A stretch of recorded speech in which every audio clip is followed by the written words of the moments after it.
मृत्यु के पश्चात प्राणी को धर्मराज के दरबार में ले जाया जाता है।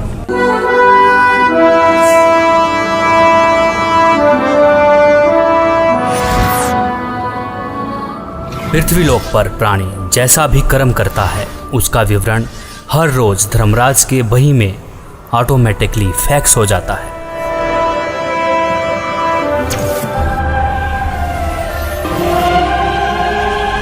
जहां धर्मराज हर प्राणी का लेखा जोखा करते हैं। इसीलिए धर्मराज को 21 ब्रह्मांड का न्यायाधीश भी कहा जाता है। जीवात्मा को पेश किया जाए।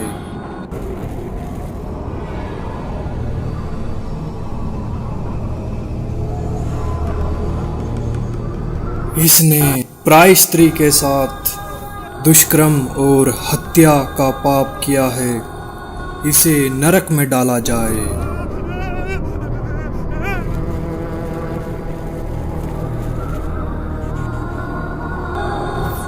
जो भ्रष्टाचार, चोरी, मदिरापान, नशा आदि करते थे,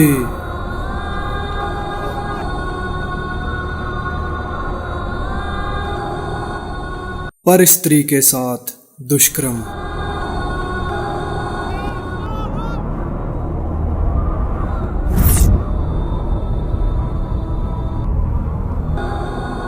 पर पुरुष के साथ नाजायज संबंध और धोखाधड़ी।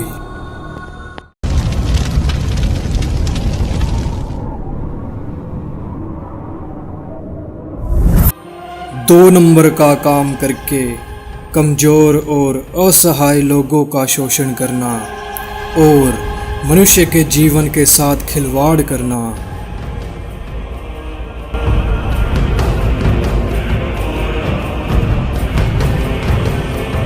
शास्त्र अनुकूल भक्ति न करके शास्त्र के विरुद्ध भक्ति करते रहे। कोई तत्वदर्शी संत को गुरु न बनाया।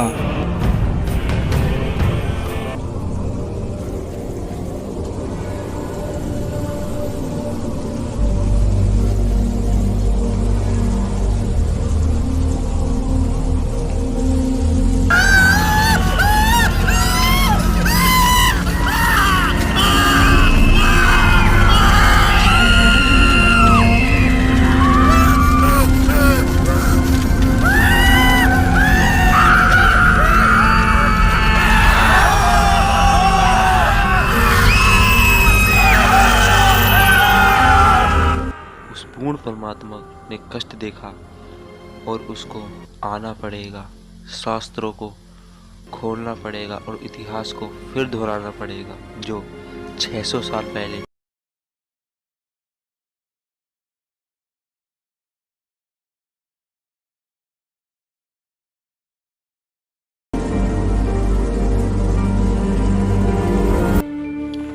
सबकी मदद करने वाला, सतभक्ति की सही राह बताने वाला,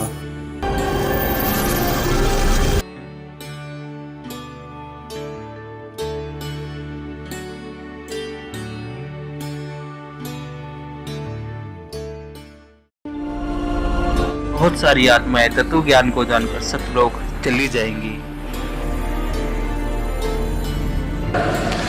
तेरे कोटी में झांकी सुरता तो ये पति बुलावे है। इस मोह ममता के जाल में तने काल फसावे है।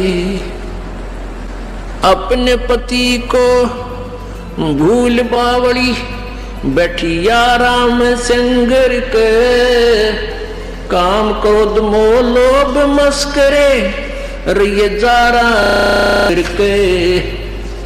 अपने पति को भूल बावड़ी बैठी आराम संगर के। काम क्रोध मोह लोभ मस्करे रहिए जारा ते डर के। मात पिता संतान संपत्ति में तू तो उलझ गई घर के। मिलना चाहे पति अपने ते बांधे कफन सिर के। उस पूर्ण परमात्मा की भक्ति करने के पश्चात यह आत्मा उस जगह चली जाएगी जहाँ की हर वस्तु कभी खराब नहीं हो सकती और वहाँ पर हमेशा कभी बुढ़ापा कभी नहीं आता, हमेशा युवा शरीर रहता है।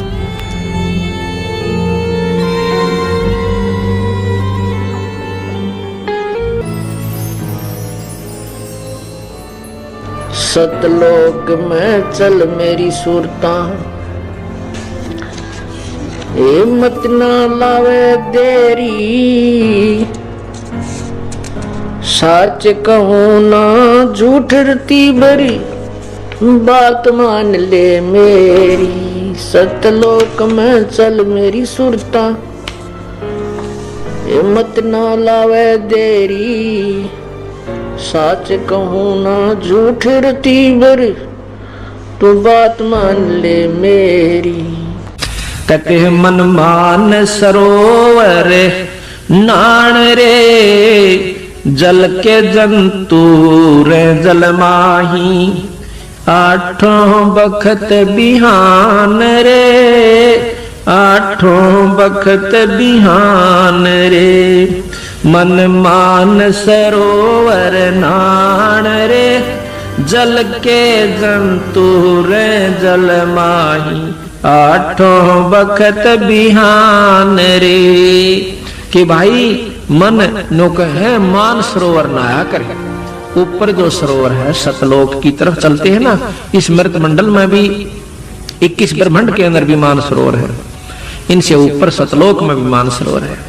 कहते हैं मन मान सरोवर नाण रे, जल के जंतु रे जल माही, आठों सतलोक जहाँ पे सतपुरुष साकार रूप में है, जो कि इस समय संत रामपाल जी महाराज के रूप में धरती पर अवतार लेके आ चुके हैं, जो कि हमें शास्त्रों के अनुसार भक्ति खोल के बता रहे हैं, शास्त्रों में उंगली रख के बता रहे हैं। जब ये शरीर छोड़कर जाता है तो परमात्मा के दरबार में जब इससे अकाउंट लिया जाता है तो ये क्या कहता है, भगवान मेरे को पता नहीं लगा,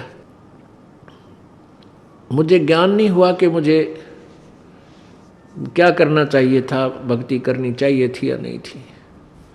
तो परमात्मा उलाहने में नहीं रहते, परमात्मा ये भी कसर नहीं छोड़ते। प्रत्येक गांव में, प्रत्येक नगर में, पूरी पृथ्वी पर कोई भी प्राणी ऐसा नहीं जो इस बात से अपरिचित हो भगवान की भक्ति करनी चाहिए, परमात्मा ने याद करो। यानी किसी ना किसी के मुख से उसने अवश्य कहा है भगवान की भक्ति करनी चाहिए, परमात्मा ने याद करवाई। कोई गलती करता है, पाप कर रहा है, भाई भगवान से डर, मालिक ने याद करे। यानी इस तरह की प्रेरणा प्रत्येक प्राणी तक मालिक ने पहुंचा रखी होती है।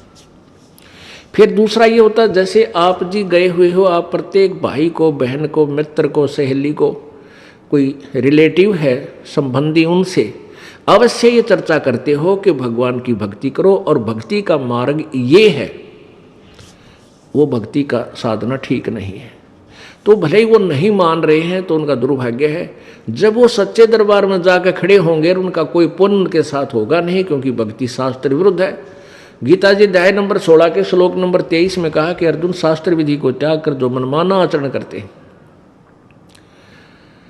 मनमाने आचरण का अर्थ है जो अपनी मर्जी से लोक वेद के आधार पर, सुनी सुनाई कथाओं के आधार पर, ज्ञान के आधार से पूजाएं करते हैं, वो मनमाना आचरण कहलाता है, जो वेदों और गीता में वर्णित नहीं है।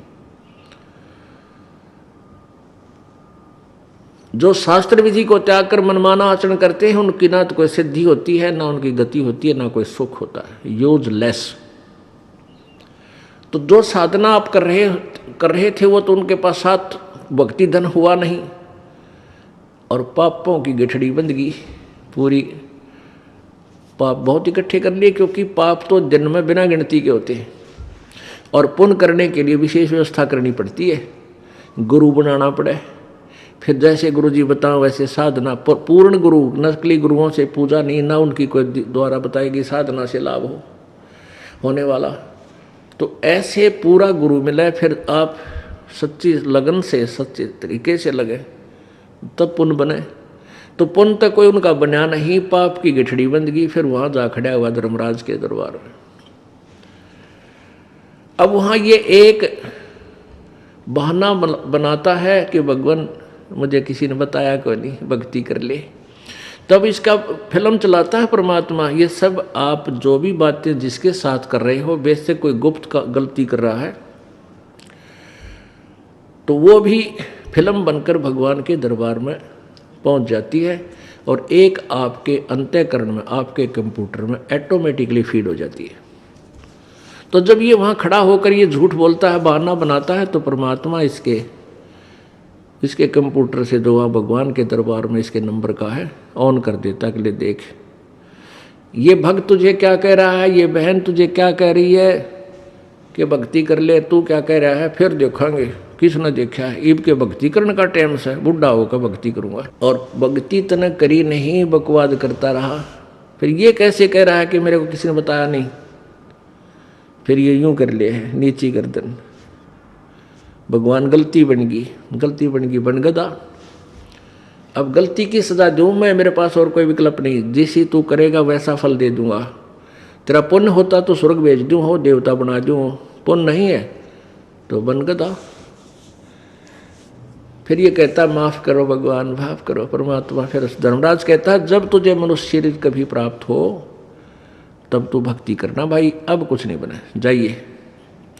तो जब ये माँ के गर्भ में वहाँ से जब ये मानव शरीर प्राप्त करके चलता है, वहाँ के जो देव पुरुष हैं वो भी कहते हैं इस आत्मा को कि भाई तेरा दाव लग गया, और ये मनुष्य शरीर बार बार नहीं मिलता, पूरे संत की तलाश करिए। देवता भी पछता रहे हैं कि हमने तो गलती कर दी, हमें भी संत पूरा नहीं मिला, हमारी भी जन्म मृत्यु होगी, और कभी मनुष्य शरीर मिलेगा तो पूरे संत ने ढूंढाएंगे भाई। इन अधूरे संतों के आधार पर हमने भक्ति कर ली, हम पार नहीं हो पाए, हम फिर जन्म मृत्यु में। तो आने वाले मानव शरीर प्राप्त करने वाले को प्रत्येक ने एक सलाह देते हैं कि तेरा दाव लग गया भाई, भक्ति करिए, बकवाद मत करना। तो वहाँ तो ये बिल्कुल पक्का होका हुआ है, माँ के गर्भ तक इसको याद रहता है। बाहर आते ही फिर ये 3 गुणों के प्रभाव से ये भूल जाता है।